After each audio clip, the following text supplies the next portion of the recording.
Businessman Opinion. Kementerian Perindustrian mengatakan industri makanan minuman mengalami penurunan kinerja pada akhir tahun lalu sebesar 4,47% akibat aksi boikot produk-produk perusahaan yang dituding mendukung aksi Israel menyerang Palestina. Bahkan industri itu masih mencoba bertahan untuk tidak merumahkan karyawannya. Jika aksi boikot berlangsung jangka panjang, maka besar kemungkinan industri makanan minuman Indonesia akan mulai merumahkan karyawan. Apa komentar Anda mengenai aksi boikot berkepanjangan yang bisa berdampak pada perumahan karyawan ini? 633-9160 dan WhatsApp call 0816-924-924 kami buka untuk Anda.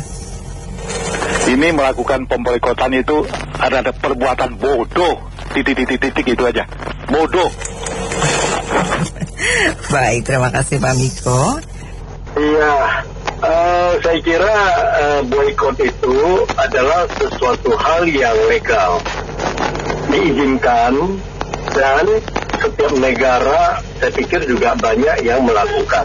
Kecuali sengaja menimbulkan kerusuhan atau melakukan tindakan bersifat kriminal, itu tidak diperbolehkan. Itu kita ada undang-undang, polisi akan turun tangan. Boikot itu sebenarnya legal, diizinkan. Tetapi yang terjadi di Indonesia, boikot itu cenderung ditunggangi oleh entitas-entitas tertentu, entah dari asing, entah dari manapun, menungganginya, dan ini menjadi bukti masih ada kalangan masyarakat kita yang gampang dipengaruhi. Mereka tidak mengerti, lantas mereka ikut-ikutan. Banyak negara yang lakukan boikot juga di Eropa, di beberapa negara, tetapi kita lihat boikotnya mereka itu adalah boikot yang tanda kutip itu profesional. Nah, kita di sini boikotnya itu kalangan masyarakat tertentu itu ditunggangi, dan dampaknya jangan kita kira nggak ada. Ya, dampaknya di bawah, di akar rumput yang mampu dipengaruhi itu akan berdampak terhadap beberapa pengusaha-pengusaha kita, antara lainnya seperti yang dianggap terafiliasi dengan Amerika. Mungkin yang produk tertentu yang entah yang Indomaret, yang Alfa, yang McD dan lain-lain itu terpengaruh. Dan saya kira pemerintah merilis angka itu, anggap aja asumsi kita percaya angka itu. Oke. Dan memang saya kira tugas pemerintah secara bertahap untuk menetralisir yang kalangan tertentu itu harus semakin diberdayakan, disejahterakan supaya mereka itu berkurang. Dan orang-orang yang mempengaruhi akhirnya mereka nggak bisa menggerakkan kalangan seperti itu. Itu yang harus dilakukan pemerintah, karena nggak bisa apapun yang dilakukan, kita nggak mungkin, kita nggak bisa bertentangan dengan agama, dan kita juga nggak bisa mentop satu agama itu semuanya begitu, nggak juga. Yang terjadi memang ada kalangan tertentu masih ada yang gampang dipengaruhi untuk kepentingan tertentu. Jadi kita asumsikan, kita anggap data ini adalah mencerminkan kalau data ini semakin berkurang dampaknya, berarti Indonesia akan berhasil. Boikot itu adalah hak komersial individu konsumen yang dilindungi undang-undang. Dalam hal ini Undang-Undang Perlindungan Konsumen, ya, UUPK. Jadi konsumen itu kan dia tidak minta dan tidak curi barang itu. Dia keluarkan uang dari dompetnya, dari penghasilannya untuk memilih brand apa yang dia mau beli dan brand apa yang dia tidak mau beli. Dalam hal belief atau keyakinan konsumen, itu sangat personal, Mas. Kalau kita lihat misalnya konsumen di Eropa, itu pernah semacam memboikot produk-produk CPO dan turunannya dari Indonesia dengan narasi bahwa CPO yang dihasilkan dari Indonesia atau minyak gorengnya dihasilkan dengan pembabatan lahan hutan. Atau pernah juga mereka melakukan boikot, yaitu tidak membeli buah-buahan dari Afrika karena dihasilkan dengan tenaga kerja anak. Jadi semua orang itu punya pretext atas keyakinannya sendiri. Tapi memang pengusaha-pengusaha yang kita bisa katakan mentalitasnya hitam, itu suka sekali menggunakan sandra menyandra. Kalau UMR naik, ini akan dirumahkan. Kalau pajak naik, pajak perusahaan akan dirumahkan. Kalau boikot naik, akan dirumahkan. memang konsekuensi logis daripada boykot konsumen dengan beliefnya masing-masing itu tadi, apapun beliefnya, dalam hal ini adalah Gaza Palestina, itu menyebabkan penurunan demand. Nah, itu menunjukkan kamu sebagai perusahaan multinasional ataupun nasional itu memang dianggap konsumen Indonesia bukan bagian daripada hidup dan keluarga Indonesia. Makanya kamu dianggap asing, bahkan dianggap berkolaborasi dengan musuh secara belief konsumen itu tadi. PR-nya bagi perusahaan-perusahaan ini bukan merumahkan karyawan. Kalaupun mereka mau merumahkan atau bangkrut sekalipun, itu pilihan logis. Tetapi seharusnya mereka berusaha untuk mengambil hati rakyat Indonesia dengan teknik-teknik marketing, teknik-teknik CSR dan sebagainya, supaya dianggap menjadi bagian yang integrated dalam budaya dan belief konsumen Indonesia. Jadi bagi umat muslim Indonesia, boykot adalah perjuangan Anda masing-masing, kepercayaan Anda masing-masing, dan itu dilindungi oleh undang-undang. Jika Anda mau melakukan boykot, boleh. Jika Anda tidak mau melakukan boykot juga boleh. Itu pilihan pribadi masing-masing. Toh, kalau negara kita kan nggak ada melakukan boykot. Lebih ngeri negara-negara Eropa dan Amerika, mereka melakukan boykot secara terstruktur dengan melakukan barrier, entry barrier, ISO atau persyaratan-persyaratan merkantil lainnya yang sebenarnya persyaratan itu ya bagian daripada supaya barang kita nggak bisa masuk, itu pertanian maupun perikanan. Terima kasih. Komentar saya tentang kemungkinan bagi masyarakat kita yang akan mengalami dirumahkan karena perusahaan mengalami penurunan produktivitas merupakan sebuah konsekuensi dari perjuangan masyarakat Muslim terhadap pembelaan atas agresi militer Israel terhadap Palestina. Jadi insya Allah akan ada jalan keluar bagi para pegawai yang dirumahkan, begitu pula bagi pengusaha untuk bisa kembali mendapatkan pekerjaan, kembali mendapatkan usaha di bidang lain mungkin yang tidak memiliki afiliasi dengan negara Israel. Demikian, Pak. Ya, kalau menurut saya sih nggak terlalu perlu dirisaukan ya, karena kenapa? Penurunan itu kan 4,4%, itu nggak terlalu besar gitu ya, nggak terlalu signifikan. Ya kan, sebenarnya ini adalah peluang bagus untuk UMKM ya kan, supaya mereka bisa take over the business gitu aja, karena ini akan terjadi shifting kalau dalam jangka waktu yang lama. Itu aja mungkin dari saya. Terima kasih. Komentar memang netral, nggak ada bela siapa-siapa ya. Kita mesti tahu sebenarnya yang pertama kan Hamas, benar nggak? Dan duluan kan, kenapa kita nggak tahu politik di dalam negeri kita, mereka kita nggak tahu. Memang sih boleh kita boykot umpamanya seperti apa, boleh hak. Tapi kita mesti yang jelas supaya bangsa kita tuh tidak rugi gara-gara perang itu jauh.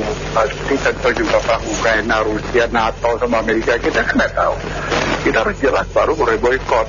Apalagi MUI bilang itu Israel haram.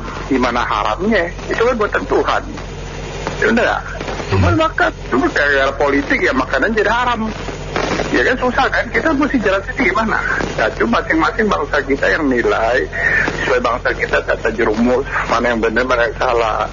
Kita yang ikutin pengaruh sesama iman. Umpama saya sekarang Pak Jansen punya agama saya kan mungkin ada juga orang yang benar kan, masa orang nggak benar kita bela, benar nggak? Nah itulah kita harus jelas supaya bangsa kita tuh tidak rugi ke bawah arus gitu loh. Terima kasih. Bagaimana ya? Seharusnya biarin aja lah, itu kan tanggung jawabnya Menteri Perindustrian itu sendiri. Kalau seumpamanya pertumbuhan ekonomi kita cuma 3%, tapi di awang-awang dia pikirin sampai 7% sampai 5%, per kapita kita cuma 5 miliar US dollar, itu kan jadi bahasa dia mereka orang pemerintah itu dari zaman dulu, Pak. Kalau seumpamanya saya asumsi perusahaan itu ditutup sekalipun, ya biarin aja tutup. Negara kita negara kaya. Jadi jangan masyarakat kita diajari bodoh, sementara pemerintahnya yang goblok.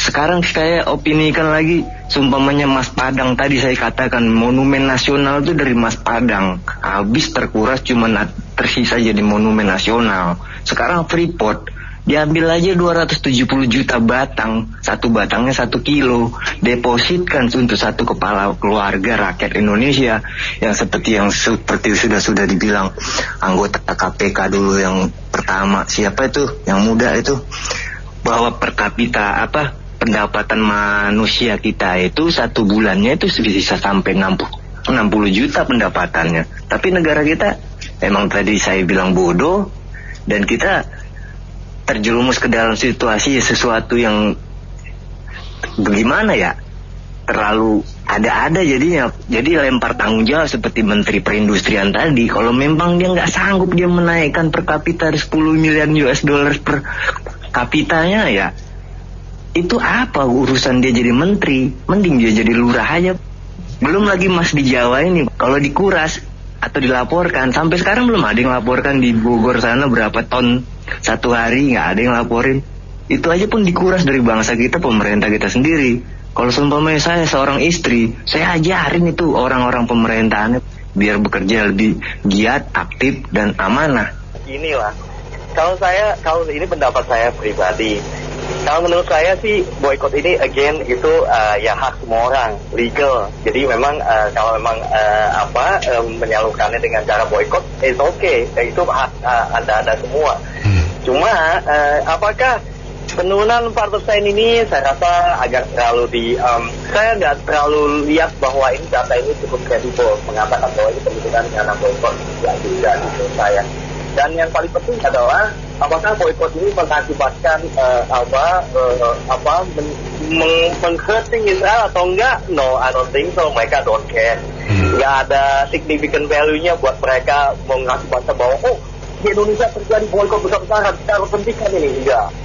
Tapi yang penting begini, kita semua pasti bersimpati sama rakyat Palestina, pasti. Itu penderitaan mereka luar biasa besar. Rakyat yang rakyat sipilnya di sana, itu penderitaannya tidak bisa diperkirakan itu, dan itu pasti kita bersimpati. Tapi kita juga tidak bersimpati kepada Hamas karena kebodohan mereka yang pertama yang mengakibatkan perang ini. Ada dalam satu wawancara, satu petinggi Hamas diwawancara, jurnalisnya memojokkan ini petinggi Hamas. Dia bilang, kenapa kalian waktu pertama kali apakah tidak memperhitungkan retaliasi perlawanan dari Israel kalau Anda menyerang? Mereka bilang, kita tidak menyangka Israel akan menyerang separah ini. Jadi jadi dua sisi koin ini kita harus lihat. Jadi kita bersimpati pasti kepada rakyat Palestina. Saya sangat menunjukkan supaya biasa cukup dilakukan. Dan tapi yang di satu sisi kita juga tahu bahwa Hamas ini juga bukan organisasi yang benar gitu. Jadi kita harus lihat dari dua sisi itu. Dan memang saya setuju dari yang tadi sore ada yang mengatakan bahwa mungkin teman-teman di opinion ini kadang-kadang memberikan kritik ya. Saya rasa mungkin lebih inilah ya kata-kata profesionalnya berbicara karena jangan terlalu ini. Dan memang kritiknya sebaiknya memang kritik membangun, saya setuju. Tapi saya juga tidak setuju kalau dibilang kalau misalkan tidak suka dengan ini, dan sebagainya, angkat kaki dari Indonesia dan sebagainya. Mohon maaf, negara itu bukan Anda punya. Jadi janganlah selalu mengatakan seperti itu. Ini kata-kata orang-orang yang selalu sukanya menyebarkan provokasi nih kayak begini nih. Jadi saya nggak gitu suka juga. Jadi ini negara bukan Anda punya juga gitu. Ini negara kita punya semua. Selama kita punya paspor Indonesia, kita warga Indonesia dan kita berhak atas tanah air ini. Tapi saya setuju memang kritik harus membangun ya, bahasanya seperti Pak Heri itu sangat profesional sekali dan kita juga melihat esensinya gitu. Tapi di satu sisi again boykot legal ya. Tapi apakah itu mengena? Enggak. Bilang mereka nggak peduli. Even yang di Middle East hampir seluruh industrinya itu terpuruk sekali karena masalah ini, karena boykot di sana tuh jauh lebih besar petahnya. Itu pun mereka nggak peduli, apalagi Indonesia. Yang ketiga, apakah kita sebagai negara kita sebetulnya belum terlalu cukup mampu untuk memboikot beginian gitu sebetulnya, karena kita bukan negara maju juga. Kecuali kalau kita negara maju, jadi sebaiknya energi kita salurkan kepada yang memang rakyat kita yang masih begini. Apakah kita bersimpati? Ya, tetap pasti kita bersimpati. Tapi kita salurkan dengan cara-cara yang mungkin dari informasi kita dan sebagainya. Itu saya rasa sudah cukup. Ya mungkin itu Bang Anto. Thank you. Kadangkala itu saya lihat orang Indonesia ini ya, kelompok tertentu itu ngurusin orang luar, negara luar, saudara sendiri nggak dijaga. Kalau sampai terjadi benar gelombang PHK, kan saudara-saudara kita orang Indonesia sendiri yang jadi korban PHK. Yang mereka perang itu kan ada alasan mereka sendiri, di luar kita juga tidak mengetahui dengan detail yang benar mana, yang salah mana. Nah, PSP ikut-ikutan juga. Saya kira seperti itulah. Jaga isi perut sendiri dulu, baru ngurusin orang, ya. Masih. Iya, kembali lagi ke tema ya, itu kalau melihat boikot industri makanan di Indonesia kayaknya nggak terlalu terlihat banget ya. Kalaupun ada, ya mungkin masing-masing tempat F&B tersebut. Halo? Iya, silakan Pak. Sendiri ya, mereka melakukan semacam bonus-bonus, buy one get one free. Itu cara-cara mereka lah, ketimbang misalnya produk mereka sama sekali nggak laku atau tidak ada peminatnya. Ya sebenarnya masalah pemutusan hubungan pekerja di industri tersebut ya tidak terlihat. Biasanya kalau misalkan sudah ada yang pabrik mana yang udah industrinya sudah mulai lesu, itu pasti berita di mana-mana media itu pasti terlihat. Tapi ini kan nggak terlihat gitu. Itu harus perlu dilihat lagi industri mana dan kawasan industri mana yang mengalaminya. Ya saya rasa itu. Menurut pandangan saya, ini bukan masalah boikot, ini masalah krisis. Daya beli masyarakat sudah berkurang karena tidak ada penghasilan. Nah, jadi pemerintah berupaya untuk menghadapi krisis.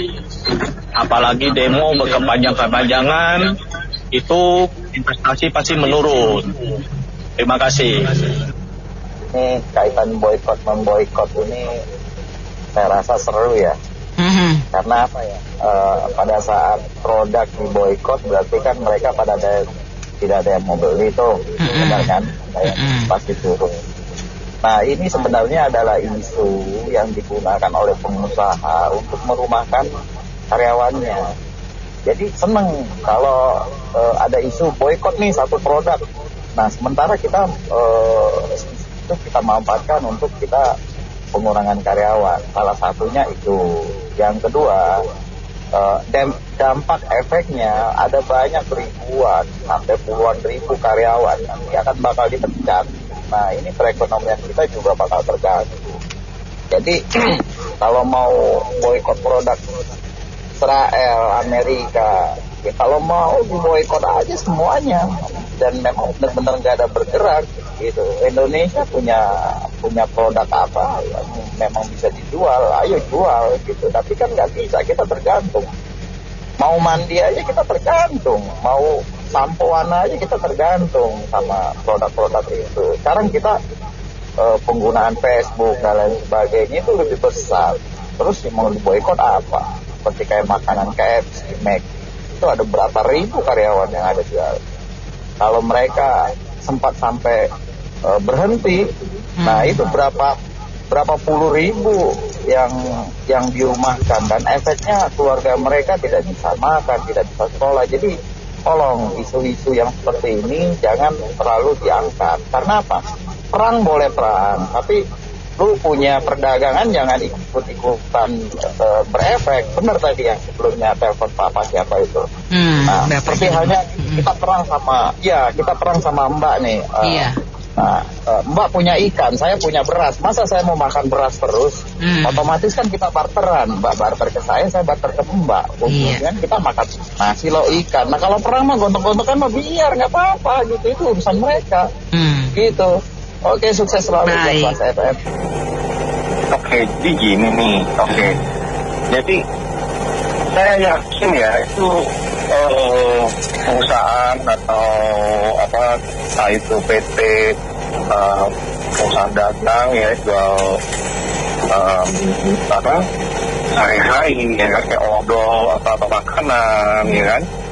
Itu perusahaannya itu isi itu nggak ada ya, itu mendukung Israel gitu. Ini hanya mungkin dikaitkan saja gitu loh. Misi perusahaan nggak ada satu ini gitu loh, nggak ada. Itu cuma mungkin dihubung-hubungkan atau dicari-cari. Maksud saya, kalau mau boykot sekalian gitu loh. Dia kayak boykot apa tuh sekalian, ini jangan naik pesawat terbang itu Boeing itu, ya kan, Amerika punya dikit. Just sekalian jangan naik. Listrik lah, Thomas Alva Edison itu juga orang Amerika gitu. Jadi kalau boykot itu secara konsisten lah kalau mau boykot gitu, jangan separuh-separuh gitu loh, ya. Itu menunjukkan konsistensi kalian gitu loh, ya. Baik.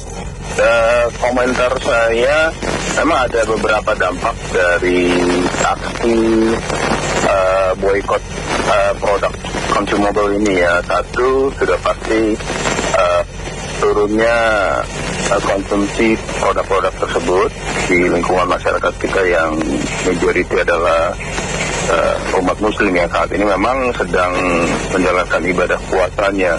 Tapi yang kontradiktif adalah saya punya satu grup teman SMP SMA ya. Nah, salah satu yang saya dapat ternyata ada flyer lah, semacam video yang menggambarkan bahwa semacam ajakan ya dari ini agama tertentu ya, yang mengajak untuk memboikot gitu loh. Jadi ada list barangnya, mereknya, dan semua itu kita ada di sekeliling kita lah. Saya kenal, dan pada waktu saya ada kunjungan ke mall yang tidak terpengaruh pun sebenarnya banyak gitu ya. Saya lihat mereka berbuka di brand-brand tertentu tersebut yang dengan sangat menurut saya sangat tidak pantas ya diucapkan oleh semacam tokoh agama untuk memboikot. Jadi bagi Kemenperin dan buat kita semua ya warga Indonesia harusnya sudah tahu bahwa ujaran kebencian itu merusak semua sendi-sendi ekonomi, bahkan bisa merusak satu negara untuk diadu domba gitu ya. Nah, apakah ini akan didiamkan saja atau ini menjadi semacam pembiaran untuk membuat negara kita hancur? Menurut saya sih tidak gitu ya. Masih banyak saudara-saudara kita yang pikirannya masih waras lah. Tapi ini fakta ya. Dan di grup saya, di WA grup itu pun terjadi sedikit pro kontra gitu ya. Jadi ya kebayang lah ya bagaimana kita punya grup, mungkin ibu juga punya grup komunitas dengan beragam latar belakang dari teman-teman kita, dan ada satu yang melempar isu itu di grup dan menjadi konsumsi kita semua. Ya akibatnya kita tahu, oh ternyata ya kita juga yang menghancurkan diri sendiri gitu. Jadi isunya bukan hanya bicara brand produk, tapi semacam ada satu aliran yang mengacu kepada kebencian, menyebarkan kebencian. Dari saya, tolong itu dibenahi. Itu yang nyebarin isunya siapa? Departemen Perindustrian. Waduh, kaget saya juga ya. Harusnya dia mencari solusi. Memang dampaknya ada. Jangan dia menyebar-nyebarkan kayak begini. Kasihan para pekerja kita ini. Harusnya mereka yang memfasilitasi. Apa sumber daya alam kita banyak. Mereka digaji rakyat, bukan mereka menyebarkan data begini-begini. Jangan dibikin rusak semuanya. Mereka kerjakan itu yang solusi buat rakyatnya. Bagaimana ke depan? Jangan kita mengandalkan satu produk satu dari negara ini. Memang dampaknya ada, tapi janganlah nyebar-nyebarkan kayak gitu, nggak bagus. Mereka tuh harus positif. Bagaimana mereka harus meningkatkan, kasihlah solusinya itu pada perusahaan itu. Jangan kita tergantung sama satu produk-produk ini. Sumber daya alam kita banyak kok. Itu banyak, kita harus kembangkan. Gunanya Departemen Perindustrian gitu. Itu gunanya begitu, bukan mereka mengembangkan kayak gitu. Jadi kembali lagi, inilah kita bingung jadi sebagai rakyat jelata ini, pembantu-pembantu presiden yang sudah digaji rakyat, rusak jadi semuanya ini. Kerja bukan semaksimal mungkin untuk membangkitkan motivasi rakyatnya, ini malah menjatuhkan kalau begini caranya. Begitu saja Mbak, makasih. Assalamualaikum. Ya, menurut saya kita kalau mengambil keputusan itu harus lihatlah yang positif dan negatifnya gitu loh. Memang kalau misalnya nggak mendukung, bisa salah satu caranya memboikot. Cuma kan harus dipikirkan mereka mau kerja di mana. Jangan cuma istilahnya lempar, ntar masih ada kok yang lain. Lah nggak juga lah, kalau nggak ada gimana? Orang kalau misalnya punya keluarga, punya anak, mau dikasih makan apa, itu yang ngomong kayak gitu tuh ngomong enak aja, cuma lempar kayak gitu aja gitu loh. Jadi kita sekarang bukan dalam kondisi ideal untuk berpikir harus membela siapapun gitu loh. Kalau misalnya memang nggak ada kerjaan ya tetap kerja di situ. Kita pikirkan mereka itu punya tanggungan juga. Dengan berpikir memboikot gitu, apakah membantu mereka atau enggak gitu loh. Apakah dengan boikot perang juga berhenti? Enggak juga kan. Nah makanya harus dipikirkan positif negatifnya gitu loh. Jangan ikut emosi doang gitu loh. Oke, makasih. Sebetulnya tidak bisa menyalahkan juga rakyat yang memboikot ya, itu kan memang sikap keberpihakan ke satu kondisi gitu ya, di mana ada penekanan HAM dan lain sebagainya. Tapi terlepas dari itu pemerintah mesti hadir. Jadi pimpinan di sini dalam hal ini statement atau negarawan kita ini yang bijaksana mestinya untuk atur mengambil posisi yang juga baik, di mana identitas politik itu tidak bisa disamakan dengan prinsip ekonomi perdagangan yang sedang berjalan ya. Sebetulnya ada seleksi alam di industri ya, di mana yang kuat ya akan tetap bertahan. Tapi tetap nggak usah takut ya, boikot silakan. Kita kalau lihat di Jogja sendiri ada mie godok, di Semarang juga ada makanan-makanan tradisional. Jadi kita nggak usah takut juga seperti itu. Jadi kalau mereka mau bersaing, ya bersaing yang sehat, tetap konsisten. Cuma di satu sisi memang kita harus pikirkan faktor-faktor manusiawinya, di mana karyawan-karyawan di sana juga membutuhkan buat menghidupi keluarganya. Terima kasih. Jadi pimpinannya harus lebih kuat. Jadi yang menyuruhkan aksi boikot itu sebenarnya hidupnya, ekonominya tuh udah bagus. Mereka itu bisa hidup dengan layak, punya rumah bagus, kendaraan bagus. Coba cek deh siapa-siapa aja, ormas mana, nah mereka melakukan boikot. Terus yang terkena dampak boikot lebih baik sih minta kerjaan ya ke mereka yang menyerukan boikot. Nah kan jadi fair ketika mereka menyerukan sesuatu, ada loh tanggung jawabnya. Nah, itu. Terus selanjutnya mau boikot jangan nanggung. Yang afiliasi ke Israel banyak. WhatsApp jangan dipakai, boikot juga teknologi, Facebook jangan dipakai. Jadi boikotnya jangan tanggung sekalian. Nah, jadi kita bisa ngelihat, oh benar-benar boikot. Nah, itu. Makasih ya. Boikot, non-boikot, ya itu terserah haknya masing-masing lah, itu aja ya kan. Karena ada kepentingan dan lain-lain. Ya, kalau menurut saya adalah bahwa sebenarnya ini adalah hal yang positif gitu aja. Kalau umpamanya ditinjau dari sisi bisnis. Berarti adanya beberapa opportunity di mana brand-brand asing ini ya kan kemungkinan akan menurun atau umpamanya bakal hilang juga. Dan ini ada kesempatan untuk UMKM untuk bisa berkibar ya. Dengan adanya shifting ini terhadap bisnis yang ada di lokal, ini juga akan menguntungkan pekerja-pekerja yang ada di lokal juga, pengusaha-pengusaha juga yang di lokal gitu ya kan. Jadi menurut saya selalu ada minus ada plus masalah seperti ini ya kan. Jadi jangan terlalu serius lah gitu aja. Terima kasih. Maksud saya di sini ya mau boikot monggo, tapi nggak usah ngajak-ngajak orang ya. Karena saya berpikir lebih bagus kita pikirkan rakyat kita sendiri, yang paling dekat dulu keluarga kita, itu yang lebih penting ya toh. Mau boikot kita nggak kerja, anak nggak bisa minum susu, kok orang yang jauh sana kok kan banyak jalan menuju surga. Dipikirnya kalau kita nggak boikot apa sudah masuk neraka, kan nggak juga gitu loh. Jadi ya berpikir yang bijak lah, itu yang terlalu keras mensuruh boikot. Terima kasih. Judulnya kan penurunan kinerja 4% ya kan, penyebabnya adalah karena ada boykot terhadap industri makanan tertentu ya.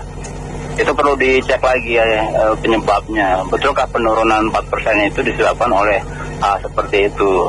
Dan efeknya akan mengakibatkan jangka panjang. Menurut saya sih itu mengeneralisir, artinya itu tidak sebesar itu sih. Kalau memang industri kita kuat ya kita tidak akan tergantung terhadap penyebab hal seperti itu, karena industri kita kan banyak sekali, apalagi yang UMKM itu yang seperti Bapak tadi bilang akan menjadi peluang.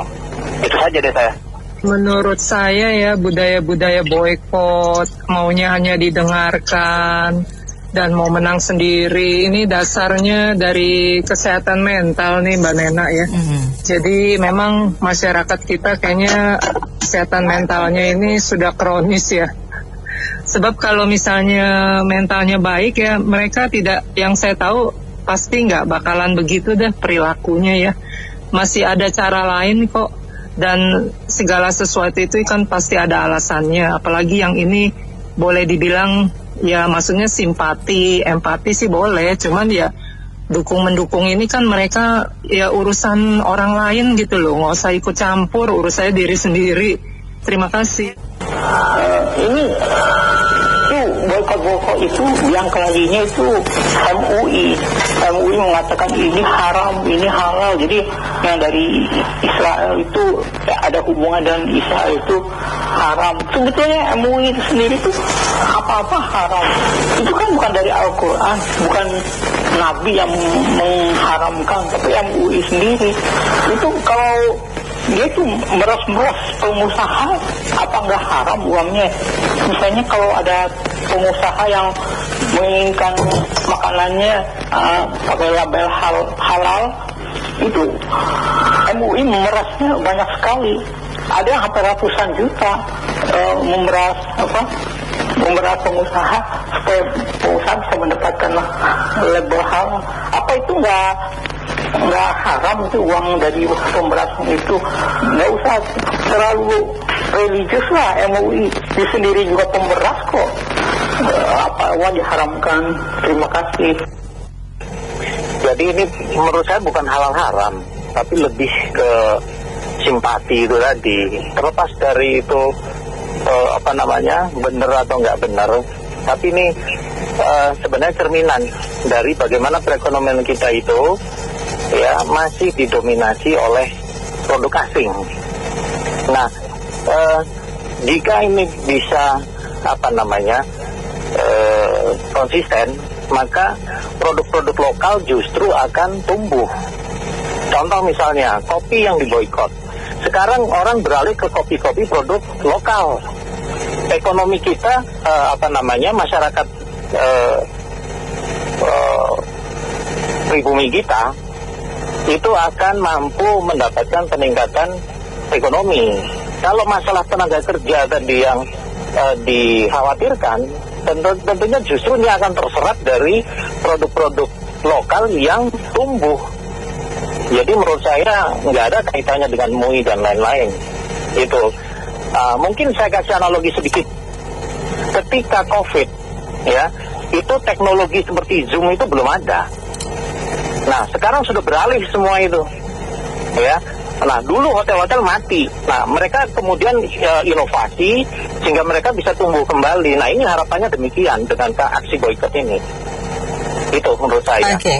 Terima kasih. Pak Edi, terima kasih, dan terima kasih banyak Anda mitra bisnis yang sudah menyampaikan opini Anda dalam Businessman Opinion. Nina Amelia.